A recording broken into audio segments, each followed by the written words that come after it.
강원도 광주 옛 광주교도소 부지에서 시신 40여구가 발견됐다고 하죠. 유골이 발견된 곳은 교도소 수감 중 사망한 무연고자 수용자 분묘 부근으로 알려졌는데요. 5.18 재단과 광주시에서는 5.18 당시 안매장된 희생자의 시신일 가능성도 배제하지 않고 있습니다.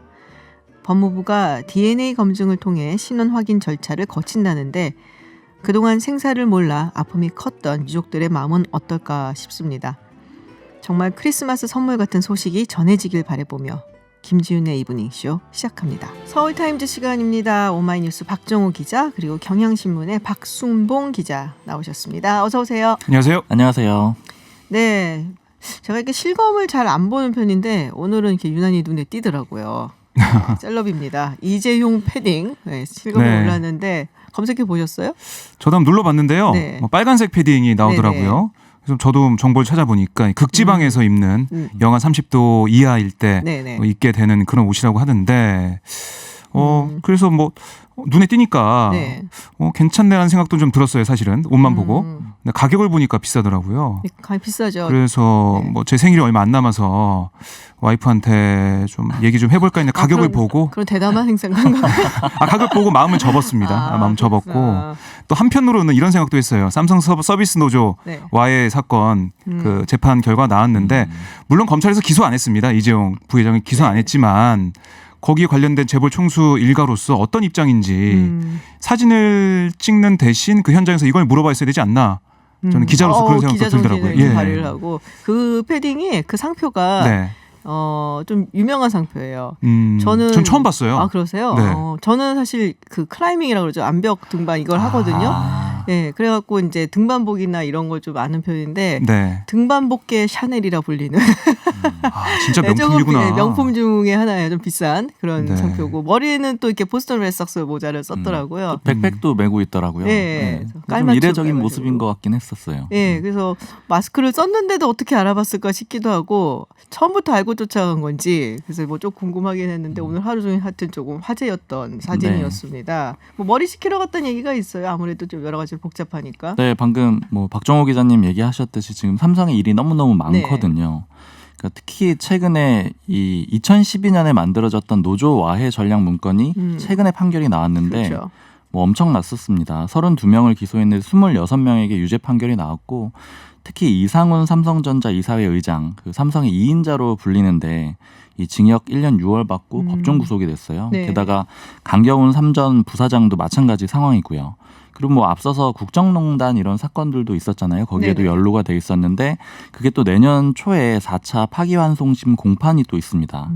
그리고 뭐 삼성 바이오로직스 삼바라고 하죠. 분식회계 사건도 있고.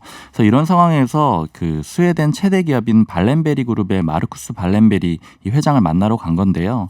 이 인연이 한 15년 됐다 그래요. 근데 여기서 어떤 의미를 좀 찾을 수 있냐면 이 발렌베리가는 스웨덴에서 이 가장 큰 그룹이면서도 가장 사회의 존경을 많이 받는다고 합니다. 그러니까 이런 점 때문에 이건희 회장이 이 지배 구조에 관심이 많았고 또 관계를 계속 유지해 왔다 그래요. 그러니까 아무래도 삼성이 이제 여러 가지 비판을 받는 상황에서 조금 어떤 힌트나 아이디어를 얻으러 간 게 아닌가 이렇게 해석이 됩니다. 존경받는다면서요. 그러니까 거기는 존경을 받으니까 삼성도 존경을 받기 위해서 저기는 어떻게 하고 있느냐 이런 걸 알아보러 간 게 아니냐 이렇게 보이는 거죠. 그렇군요. 뭐 하긴 지금 설명만 들어도 머리가 좀 많이 복잡한 상황일 것 같기는 합니다. 그래서 하여튼 오늘 빨간색으로 이렇게 깔맞춤을 하고 모자까지 쓰고 이렇게 마스크를 했지만 매 눈으로 알아본 기자들에게 포착이 된 이재용 부회장의 그 패딩이 실검에 올랐다는 이야기를 해봤는데요. 더불어서 삼성전자 상황도 얘기를 해봤고요. 자유한국당 이야기를 해볼게요. MBC 공개적으로 우리 저격한다고 얘기를 하죠. 공개 저격. 네, 언론의 삼진 아웃제, 편파 방송이나 편파 보도를 하면 삼진 아웃제를 적용하겠다라는 이야기를 했습니다. 기자분들은 이 얘기 들으시니까 어떠셨어요, 기분이? 박정희 기자 어떠셨어요? 뭐 당장 그 언론 통제하는 거 아니냐 이런 생각이 들었죠. 네. 오마이뉴스는 당장 당할 것 같은데.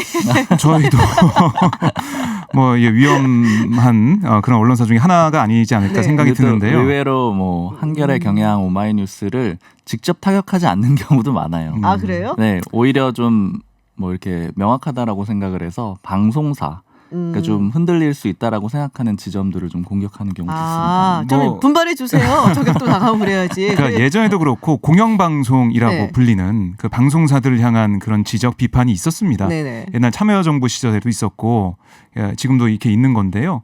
MBC 기자한테 좀 물어봤어요. 어떠냐. 네. 그랬더니 참 어이없어하죠. 어이없는 반응이고요. 제대로 모니터링하고 진짜 MBC, 그러니까 우리가 아파하는 걸 잡아서 지적하면 모르겠는데 이번에 얘기한 게 뭐냐면 이런 거였어요. 황교안 주 50시간이 과도하고 물음표, 그다음에 쌍타운표 한 다음에 이러니 꼰대 정당 쌍타운표 비판 이렇게 돼 있습니다. 그러니까 이게 뭐냐면 주 52시간 과도하다 이런 강연 내용을 리포트 10문장 중에 7문장을 이렇게 쭉 전달했어요. 네. 팩트 전달한 다음에 네네. 뒤에 3문장이 민주당과 정의당의 반응이었습니다. 그러니까 정의당의 논평 중에 꼰대 정당이란 표현이 있어서 제목에 이렇게 쓴 건데 이걸 문제 삼았다는 주어를 안 말이죠. 썼잖아요. 그러니까 문제 그러니까 삼은 거지. 저희가 기사를 쓰는 입장에서는 이 제목은 이렇게 문제가 될 만한 제목이 아니거든요. 저희가 네. 봤을 때는. 왜냐?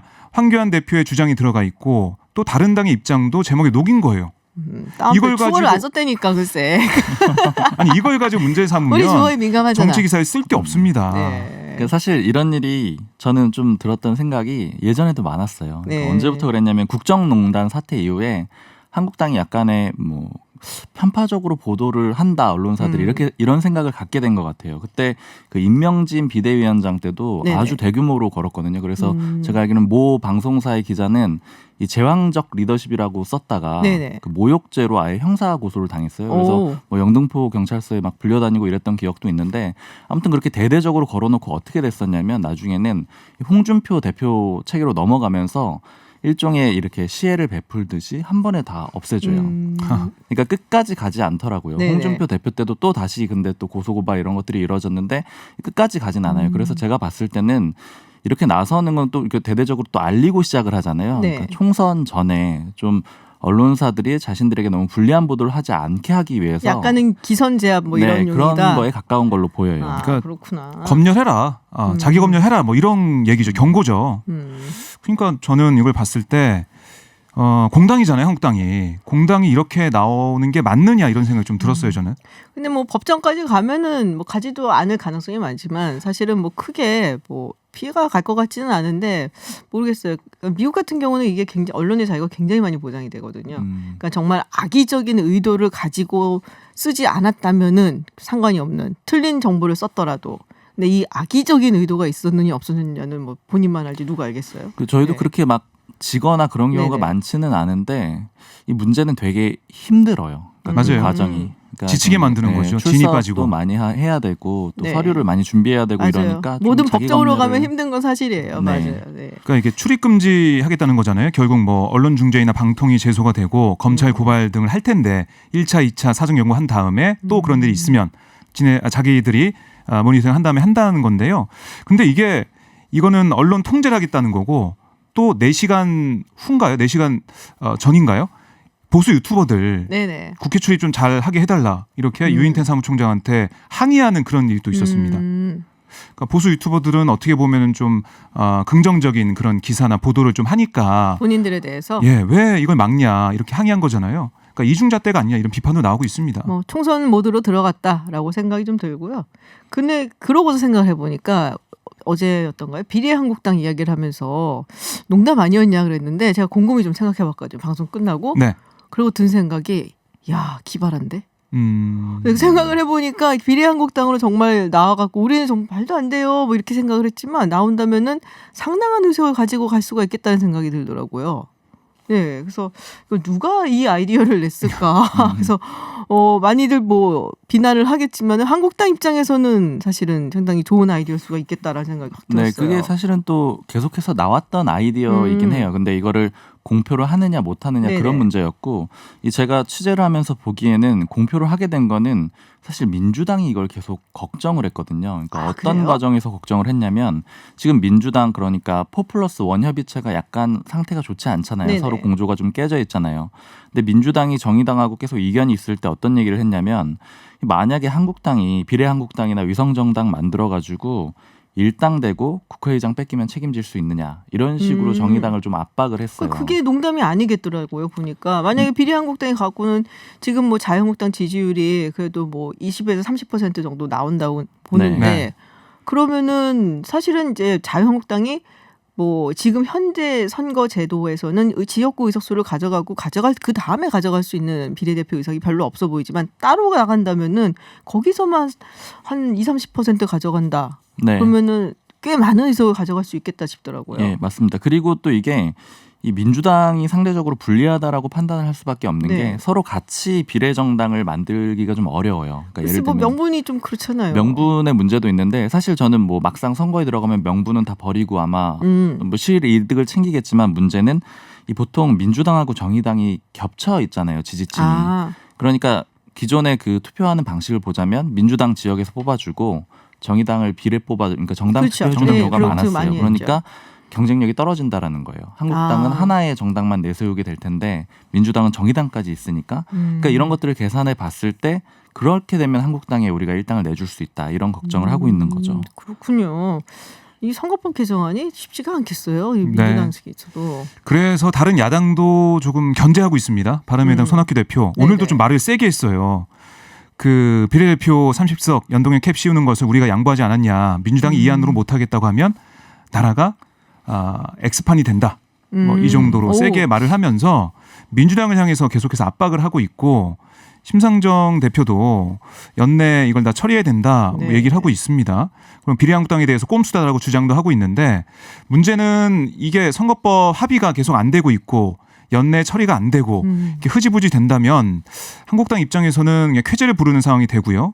비례한국당 이것도 어차피 4+1에서 합의를 한다고 해도 비례한국당 카드 쓸 수 있으니까 그러게요. 4+1이 계속 이렇게 나눠 먹기, 뭐 밥그릇 싸움 이렇게 민심의 비판을 좀 받게 된다면 한국당 입장에서는 좀 좋은 거죠. 변사이익을 얻을 수 있게 되는 시간이 거죠. 어떻게 보면 한국당이 뭐 네, 내 편에 유리해요. 서 있다. 근데 사실 이게 민주당이 자초한 사실은 의도한 면이 굉장히 큽니다. 이게 지금 4+1 협의체 내의 갈등을 좀 비유를 하자면 일종의 치킨 게임이랑 비슷하거든요. 그러니까 민주당하고 나머지 정당들이 네네. 서로 차를 같은 방향으로 그렇죠. 달려오는 건데 누가 먼저 멈춘 사람이 네. 약간 지게 되는. 근데 문제는 민주당 차가 훨씬 크고 좋아요. 그러니까 만약에 부딪혀도 민주당은 그렇게 손해를 보지가 않는 그렇죠. 거예요. 그러니까 예를 들면 지금 이거 안 하고 그냥 이대로 선거합시다. 이렇게 해도 우린 크게 나쁠 건 없어요. 이렇게 밀어붙이는 상황이거든요. 그러니까 계속 민주당의 요구가 여태까지 늘어났었습니다. 그러니까 뭐 비례 의석수 줄이자 그랬다가 그렇죠. 석패율제 못 받겠다고 했다가 그다음에 예전에 원래 선거제 개혁안 먼저 처리하기로 했는데 검찰개혁 법안 먼저 처리하자 이런 식으로 요구를 계속 늘려가는 거고 그러면서 야사당을 압박을 하는 동시에 이게 한국당에도 약간의 압박이 돼요. 만약에 이렇게 해서 우리가 처리가 되면 너네는 또 원천 배제될 거다. 이런 네네. 식으로 양쪽을 다 가지고 가는 거죠. 그렇군요. 하여튼 이게 뭐 별로 쉽게 풀릴 것 같지가 않은데 그렇게 되면은 이제 뭐 공수처법이라든지 검경수사권 조정이라든지 그리고 뭐 민생법안도 남아 있는 게 있잖아요. 그래서 여러 가지 다 막혀 있어서 좀 답답한 마음을 금할 수가 없습니다. 네, 일단은 교통 정보를 좀 듣고요. 그리고 다시 돌아와서 이야기 나누겠습니다. 서울타임즈 돌아왔습니다. 어제 오후에 이낙연 국무총리 송년 간담회를 가졌는데 네. 문재인 대통령 관련해서 많은 이야기를 했다라는 얘기가 있습니다. 네, 소개를 해드리자면 문재인 대통령에 대해서 한국 남자로서는 거의 유례를 찾기 힘들 정도로 진중하고 배려심이 많으시다라며 저를 많이 신뢰해 주신 것이 저의 역량 때문이 아니라 대통령의 배려 덕분이었다는 걸 뒤늦게 알게 됐다라고 고마움을 나타냈습니다. 네. 이런 질문도 근데 있었어요. 문재인 대통령 어떤 부분이 어려웠냐 이런 질문에 어려운 것까지는 아닌데 유머가 적으시고 진지하시다라며 진지함이 아랫사람에겐 좀 더 어려울 수 있지 않느냐라고 웃으며 말을 했습니다.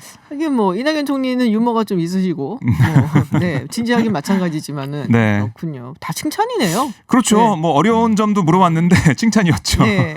아무래도 문재인 대통령 지지율도 높고 네. 그때 뭐 이제 뭐라고 해야 되죠? 문재인 대통령 지지자들 많으니까 뭐 좋은 얘기를 또 더 그렇죠. 많이 했던 거는 아니냐 이런 얘기도 있는 것 같아요. 네.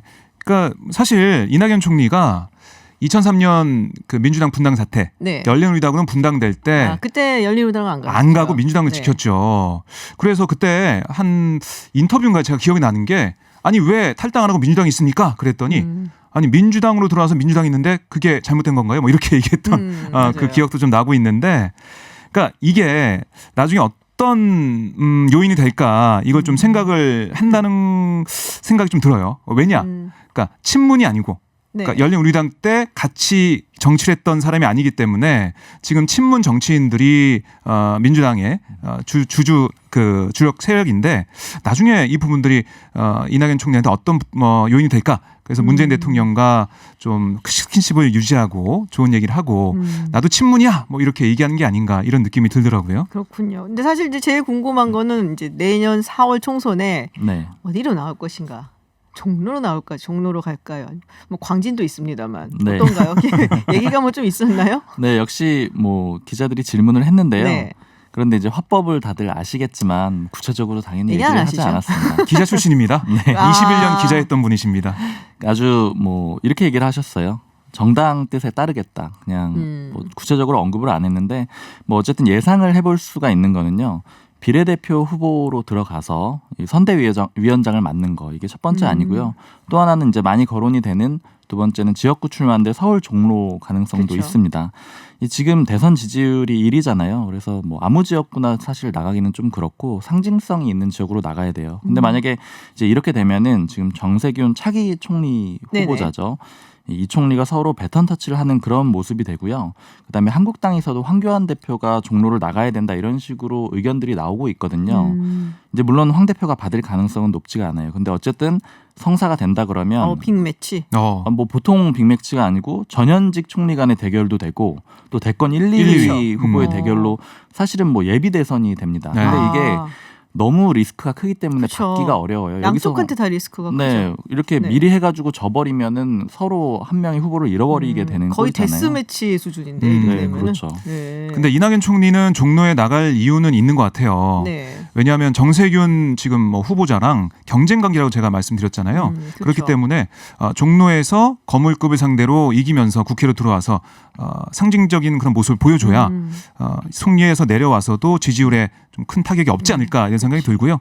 우선은 지금 이낙연 총리가 그럼 어디로 가느냐 공간에서 네. 나와서 잠원동 집으로 갑니다. 서울 잠원동. 그래서 자기가 잠원동 집으로 안 가고 다른 데 가면 그 지역에 출마하는구나 이런 뉴스가 나올 수 있기 때문에 그렇죠. 잠원동으로 간다고 하는데요. 잠원동 지역구 의원은 이혜훈 바른미래당 서초갑. 새로운 보수당 의원입니다. 예. 거기에는 안 나오겠죠. 거기는 예. 저번에 이정현 의원도 네. 나올 거라고만 이정현 아니 뭐 전해드렸었죠. 딱히 뭐 꼭 집어서 거기라고 이야기는 안 했었는데 그런 네. 보도가 나오고 있죠. 그렇죠. 이 보도는 나오고 있고 서초갑. 그래도 만약에 뭐 이낙연 총리 입장에서는 그래도 좀 상징 어디 지역구로 나간다면 네. 상징성 있는 곳으로 가는 것이 더 서초갑도 좋겠다. 괜찮지 않나요? 이혜훈 의원, 그다음에 이정현 의원. 그렇죠. 그리고 거기가 사실은 뭐 한국당의 땅이라고 그렇죠. 봐도 그렇죠. 다름이 없는 데라서 오. 거기에서 승리를 한다면 엄청난 일이고 특히 서초구청장 유일하게 네. 그 민주당이 얻지 못했던 그렇죠. 곳이잖아요. 그러니까 굉장히 큰 상징성이 있어요. 우리끼리 근데 이제 지금 될 수 얘기해서 있느냐. 뭐합니까? 근데 결정. 서초갑. 아니 이 사람들이 근데 험지로 잡고 제가 보고 계시는데. 박팔레입니다.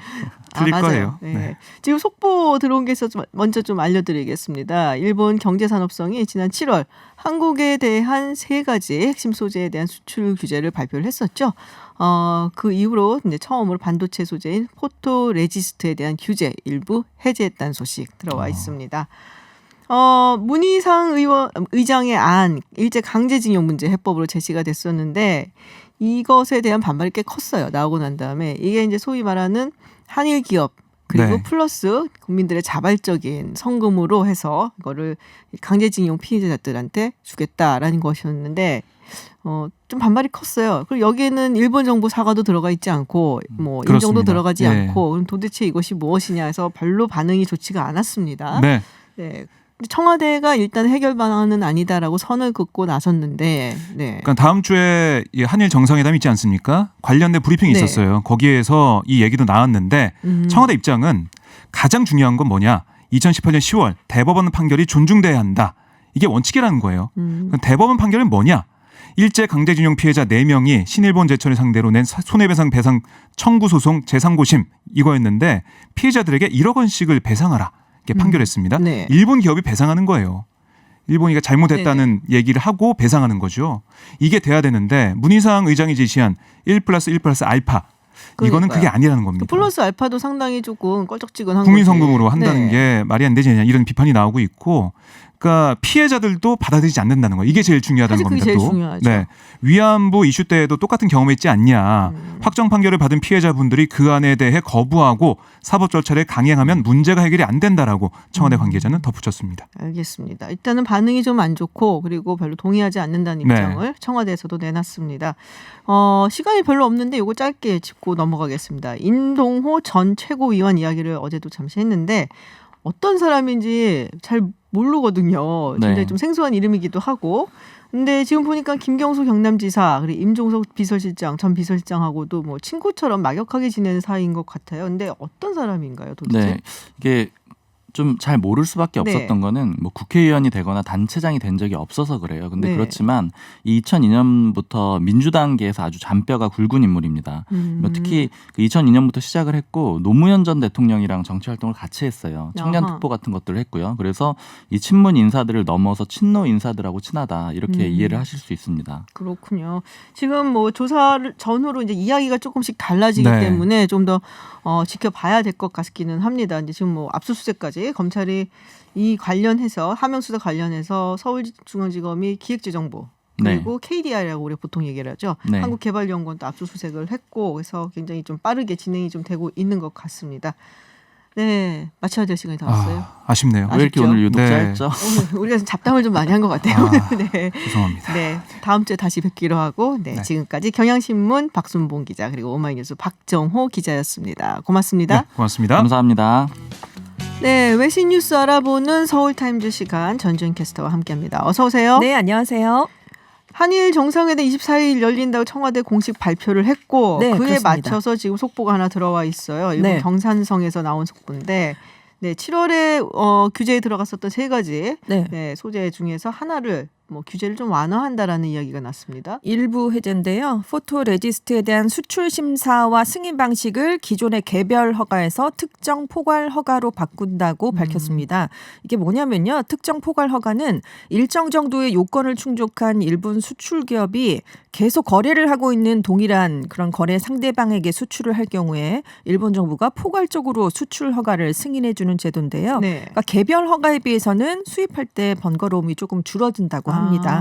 그래서 그렇군요.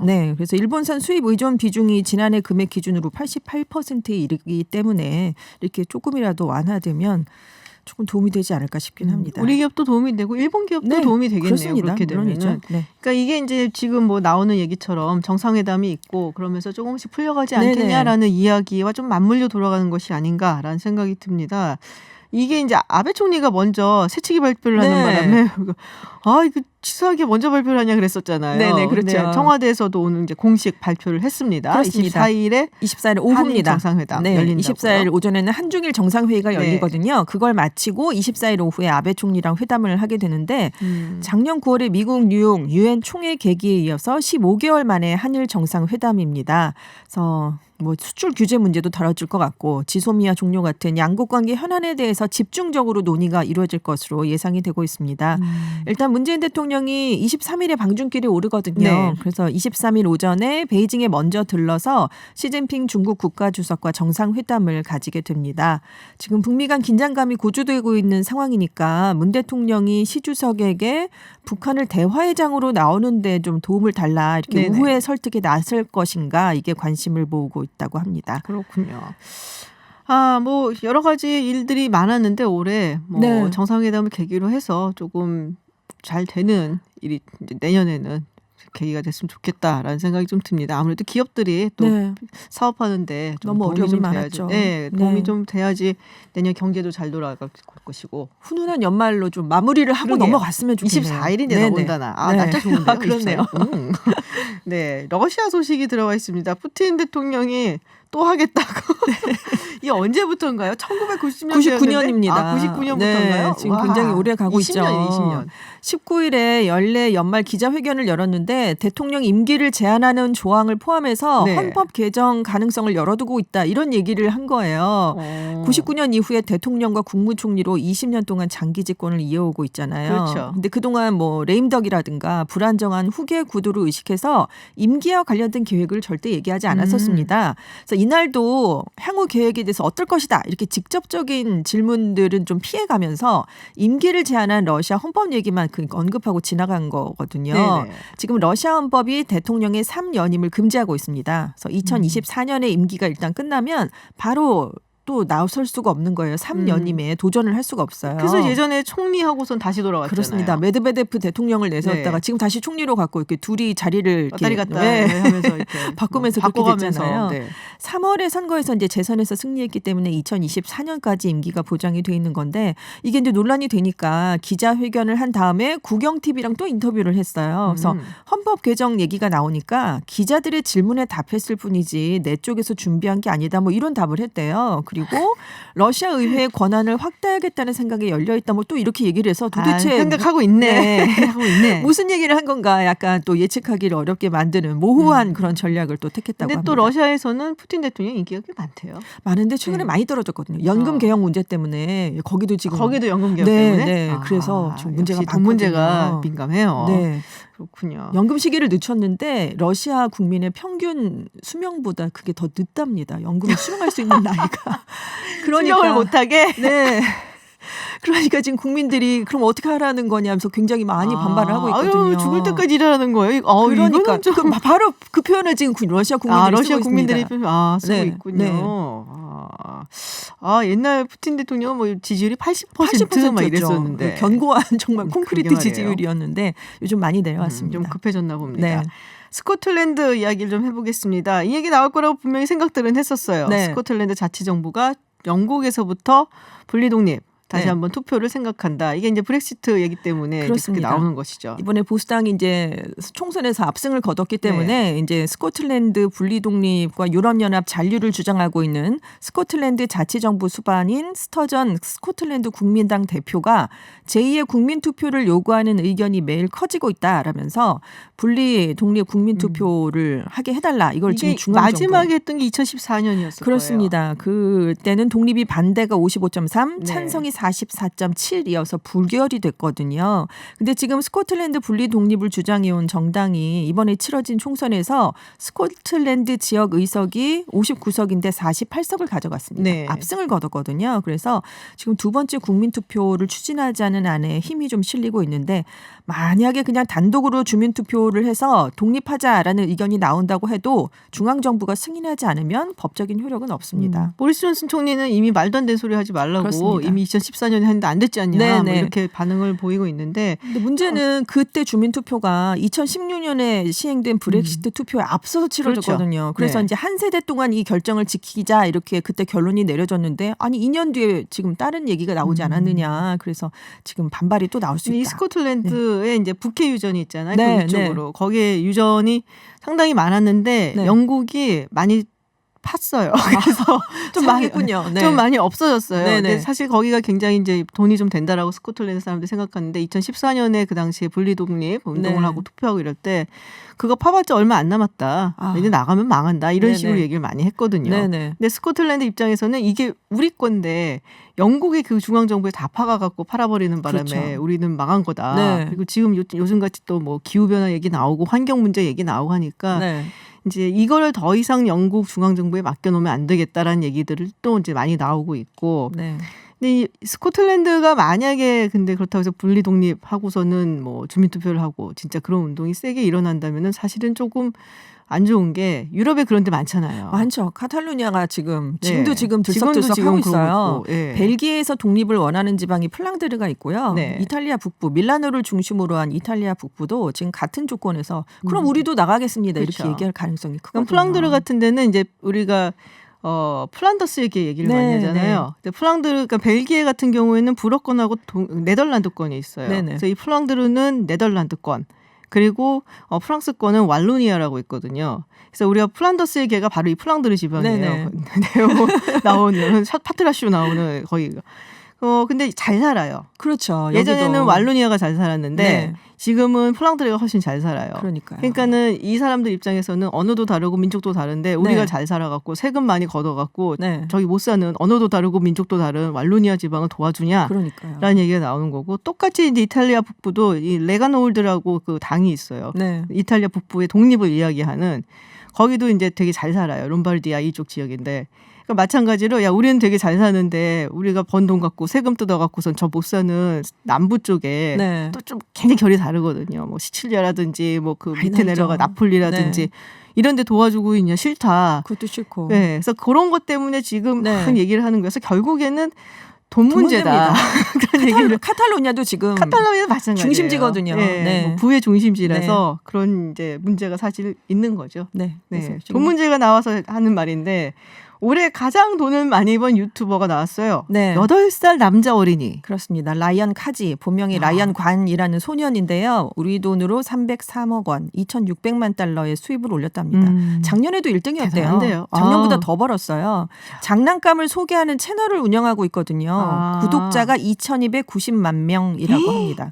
그리고 다 뭐 장난감 달걀을 부수는 그런 영상은 10억 뷰를 넘겼어요. 10억 뷰. 5년간 누적 뷰가 350억을 돌파했습니다. 아, 그렇군요. 왜 수익이 1위냐면 유튜브 광고 수익만 갖고 1위가 될 수는 없고요. 이 소년이 자기 이름을 딴 장난감 브랜드를 출시했거든요. 그래서 지금 미국 전역의 마트랑 온라인에서 판매를 하고 있습니다.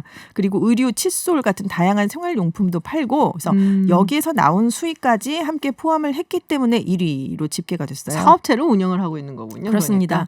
그러니까. 2위 채널은 미국 텍사스 친구들이 스포츠 예능쇼를 선보이는 그런 채널인데요. 네. 2천만 달러, 233억 원의 수입을 올렸는데 헬리콥터에 탄 채로 농구 골대에 공을 집어넣는 묘기 이런 걸 계속 선보인대요. 신기한 묘기를. 신기한데, 이거 진짜. 그래서 작년에 3위였는데 올해 2위로 한 계단이 더 올라간 거예요. 오. 그리고 3위는 또 러시아의 5살 소녀, 더 어립니다. 이 아나스타샤 라드진스카야라는 소녀는 2개의 채널을 운영 중인데 여기는 좀 사연이 있는 게 이 부모님이 딸이 선천성 뇌성마비를 갖고 있는데 그것이 치료되는 과정을 다른 사람들하고 공유하고 싶어서 그거는 감동 네, 스토리네요. 그러니까요. 네, 그래서 이제 많은 분들이 여기를 보면서 공감을 하고 계시는데 네. 이 아나스타샤가 아기 상어 음악에 맞춰서 춤을 추는 영상이 7억 6,700만 조회수를 넘어섰다고 합니다. 그러니까는 역시 세대가 달라졌어요. 네, 완전히 다르죠. 이 플랫폼도 완전히 달라지고 네. 우리가 옛날에 생각하던 미디어 네. 이런 개념도 굉장히 많이 달라지고 이제 지금은 유튜버가 꿈이라잖아요. 그렇죠. 다들 지금 1위로 올라섰잖아요. 이러니까 유튜버가 꿈이죠. 그렇죠. 알겠습니다. 오늘 해외 뉴스 여기까지 듣도록 하겠습니다. 네, 지금까지 전주현 웨싱캐스터였습니다. 고맙습니다. 네, 감사합니다. 네, 메간 트레이너 No Excuses 들려드리면서 저는 7시 김지윤의 픽으로 돌아오겠습니다.